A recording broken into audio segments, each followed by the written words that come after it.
buonasera e bentrovati su Telefriuli. Abbiamo vissuto questa sera forti emozioni sportive, ma non solo, e continuiamo a viverle perché mister Zaccheroni era in città per la presentazione del libro dedicato a un amico, a Gianni Marchiol, un libro che si intitola Ragazzo che vendeva frittelle, curato da Gianclaudio Baschirotto. Siamo con Enzo Cainero perché siamo davanti poi all'opera, la sorpresa che ha concluso la serata, alla quale arriveremo tra poco.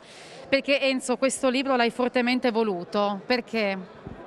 Perché è una riconoscenza verso una persona che ha fatto molto, che lo avete visto sta attraversando un momento difficile in tutti i sensi, e quindi era giusto ritornare almeno un po' di quello che lui ha dato.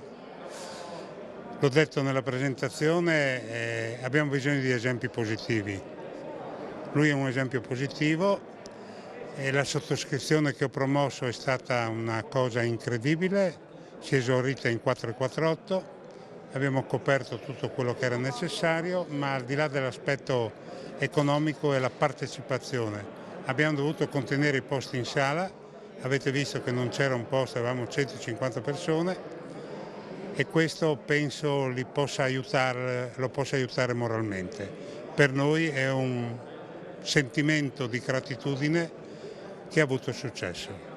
Ci racconti, Gianni Marchiol, per te, singolarmente, come è nata la vostra amicizia e cosa ha rappresentato per te? Ma la nostra amicizia è nata negli anni 60, lui effettivamente giocava a calcio, faceva il portiere, io pure, poi lui è passato a fare il centravanti, ci siamo trovati improvvisamente tutti e due a giocare, uno a Legnano ed io in quel periodo ero a Como.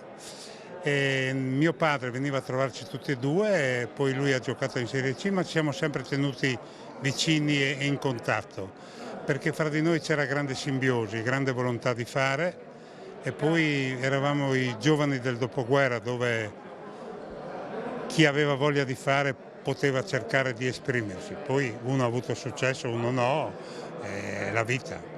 Questo abbraccio che gli avete dedicato, che gli hai dedicato, è tuo, ma è un abbraccio che si è visto in quel momento in cui tutti si sono alzati in piedi. Cioè, è difficile spiegare magari a chi ci sta seguendo la verità di quel momento, la verità delle cose che sono state dette. C'era umanità, c'era riconoscenza e c'era, come ho detto prima, la parola gratitudine, ma era una cosa molto ma molto sentita. Regalaci un aneddoto, uno tuo. Un'immagine. No, ma sai, io sono più legato al ciclismo evidentemente, perché il Gianni dello Zoncolan che sale zizzagando, che non ce la fa più perché siamo nel punto più difficile, Ballerini e Dio in macchina, che a un certo punto lo vediamo, lo scopriamo e Ballerini mi dice guarda che quello è Gianni, fermalo perché se no muore. Ci avviciniamo e lui ci ha detto via da qua che ci vediamo in cima. Ecco, il Gianni voglioso, volonteroso, doverosamente impegnato, ha fatto gli ultimi 3 chilometri, è arrivato in cima e lì c'è una foto sul libro dove lui si spoglia e dice a Ballerini guarda che sono arrivato. Questo è Gianni perché nella vita ha fatto molto. Quest'opera è assolutamente simbolica, come lei ha detto, e io assolutamente la voglio mettere in una scuola. Andrà in una scuola elementare, a scuola elementare di Basaldella. Gianni Marchiol vive a Basaldella e quindi la metteremo lì, in maniera tale che i bambini possano apprezzare quest'opera e vedere l'esempio che Gianni è stato per tutta la vita, non solo per i bambini, ma come abbiamo sentito stasera, anche per tantissimi adulti, che è ancora più difficile. E lei ha fatto anche un invito, insomma, proprio a venirlo a raccontare. Certo, perché i ragazzi sono molto più coinvolti se la persona raffigurata nell'immagine racconta quello che ha fatto, e quindi io preferirei che venisse Gianni a raccontare un po' della sua vita, un po' delle sue esperienze, in maniera tale da poter accrescere ancora di più il valore di quest'opera. Sarà davvero opera viva, insomma, come vivo è stato quell'abbraccio, 2 abbracci che ha tributato a Gianni, strettissimi. In quel grazie Gianni cosa c'è, come nasce quest'opera? Ma Gianni è un grande maestro di vita, lo è stato anche nei confronti dei miei figli, che lo portano nel cuore anche se sono via. E cos'è di importante di un uomo? quello che lascia, non solo quello che fa, ma quello che lascia. E Gianni ci lascia grandi emozioni, grandi strategie, grande sportività e grandi valori. Rendiamo omaggio a un amico soprattutto, e ovviamente poi tutti gli aggettivi che riguardano la solidarietà, l'amicizia, la condivisione ci stanno tutte. Perché Gianni ha lasciato una traccia importante non solo dentro di noi ma anche nell'attività sportiva della comunità friulana, udinese e non solo. Quindi siamo qua per onorare e celebrare un amico. Che rapporto vi lega e come è scattata questa amicizia? Abbiamo sia giocato al calcio e con Enzo Cainero, che ha qualche merito in questa occasione, il nostro centravanti del Paluce Football Club, correva l'anno del Signore 1968, il centravanti di quella squadra era Gianni Marchiol e il sottoscritto con Cainero giocava nelle retrovie. Non dico altro se non che abbiamo vinto quel campionato. Ebbene, questo, poi anche la comune passione per la bici. Ero anch'io tra quella sporca dozzina cosiddetta della Zoncolan, dove c'era Cassani, Ballerini e tanti altri campioni. Abbiamo scalato per primi in qualche maniera lo Zoncolan, ma eravamo evidentemente più giovani. Anche Gianni stava benone, oggi non sta benissimo, l'età come dire, lo ha un pochino segnato, ma credo che vedendo tutti questi amici così vicino a lui, così affettuosamente attorno a lui stretti, ebbene ne trarrà giovamento e si tirerà su. Io l'ho conosciuto qualche anno fa tramite Enzo Cainero, quando si andava fuori in bicicletta, e avevamo fatto più di qualche percorso insieme. Mi ricordo una salita che siamo arrivati a Sauris e lui era talmente forte, io per le prime volte che mettevo il sedere sulla bicicletta, e mi ricordo che l'ultimo chilometro mi ha dato anche una spinta e poi da lì ci siamo conosciuti, l'ho frequentato e una persona dall'alto valore umano. Sì, dall'altissimo valore umano, straordinario, un personaggio straordinario. E mi sono affezionato un po', lui l'ho sentito fino a qualche giorno fa. Ci lega così un'amicizia, diciamo così, recente. Non l'ho conosciuto nelle sue performance sportive, però l'ho conosciuto come grande scalatore, quello sì. Eccezionale, come una persona eccezionale quale Gianni. Io posso raccontarvi un piccolissimo episodio.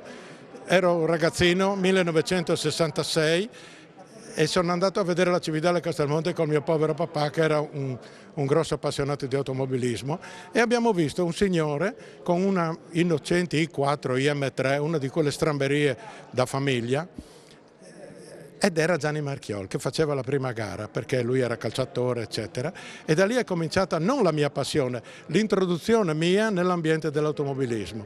Poi io sono stato 25 anni presidente della Scuderia Friuli e lui ha portato tantissimi allori da noi, ma non solo, ha portato soprattutto una ventata di umiltà ed è stato una persona che ha meritato questa serata. Forse tutti quanti quelli che erano qui stasera avrebbero dovuto dire qualcosa per Gianni e sarebbero state solo lodi. Io ho avuto il privilegio di conoscere questa persona, sua moglie. Una volta c'era un altro ambiente nell'automobilismo in cui ci si trovava tra famiglie eccetera, adesso è un po' cambiato tutto quanto e non è il massimo, però Gianni è rimasto nel cuore mio e di tutti, della mia famiglia, di mia figlia, di mia moglie e di tutti quanti, ma soprattutto ha portato ventate di voglia di fare e come ho detto prima, di umiltà che ormai non si trova più neanche in farmacia. Con lei io volevo parlare di più lati in realtà di Gianni, nel senso che c'è il lato calcistico e il lato solidale. Vi siete conosciuti su un campo da calcio, è così? Sì, con Gianni ci siamo conosciuti praticamente, per quanto mi riguarda personalmente avevo 10 anni, per cui si parla di oltre 45 anni fa. Per quanto riguarda calcisticamente parlando, per quanto riguarda il sociale, diciamo alla fine degli anni 80 abbiamo intrapreso questa esperienza, anzi lui mi ha chiesto se potevo aiutarlo a darle una mano con il Centro Solidarietà Giovani, a vedere di questi ragazzi e praticamente a fare l'allenamento. E così è stato, e da quel giorno praticamente è nata una bellissima esperienza, assieme a tanti altri amici, diciamo, con i quali abbiamo condiviso questa esperienza. Stiamo parlando dell'esperienza del Gabbiano, della quale questa sera ha parlato in parte anche poi Don Larice. Come descriverebbe Gianni a chi non lo conosce? Beh, Gianni, come è stato descritto questa serata, è un campione a tutto tondo, a 360 gradi, come è stato detto più volte, al di là dei meriti sportivi. Prima di tutto, per me personalmente, ma per tutti i ragazzi, è stato un padre, un grande maestro di vita.